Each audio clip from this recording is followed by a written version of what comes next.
Israel na Marekani huanza mashambulizi dhidi ya Iran. Katika tarehe 28 Februari mwaka 2026, Israel ilitangaza kwamba imeanzisha shambulio la kijeshi la mapema dhidi ya Iran, ikisema ni kuzima tishio linaloendelea kutokana na mpango wa nyuklia na uwezo wa makombora wa Iran. Hii operation ilifanywa kwa ushirikiano na jeshi la Marekani, na kote nchini Iran kulisikika milipuko, hasa katika Tehran, mji mkuu wa nchi hiyo. Inaitwa rasmi kama Operation Lion's Roar na kulenga miundombinu ya kijeshi pamoja na maeneo yanayohusiana na mpango wa nyuklia. Iran ilitangaza kwamba baadhi ya maeneo ya kijeshi na miundombinu ya serikali pia yalikumbwa na mashambulizi. Iran ilijibu kwa mashambulizi yake. Iran ilijibu mashambulizi hayo kwa kutangaza itachukua hatua kali dhidi ya Israel na washirika wake, ikiwa ni pamoja na kutuma makombora na drones kuelekea maeneo ya kijeshi ya Marekani na Israel katika eneo la Mashariki ya Kati. Serikali ya Tehran ilisema kuwa itatoa jibu kali linalostahili dhidi ya mashambulizi yaliyofanywa dhidi yake.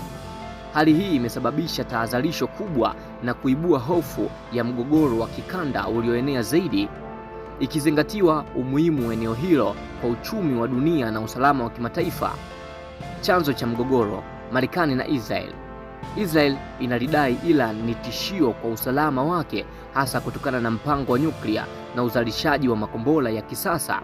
Marekani imekuwa ikishikilia msimamo wa kukandamiza mpango wa nyuklia wa Iran kwa madai kuwa unaweza kutumika kuunda silaha hatari. Iran inakanusha wazi nia ya kutengeneza silaha za nyuklia kwa madhumuni ya uvamizi na kusema shughuli zake si ya kibeberu bali ya kujilinda.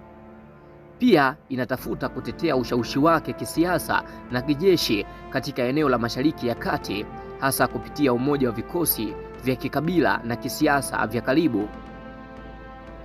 Athari za kimataifa: ushinikizo wa kisiasa.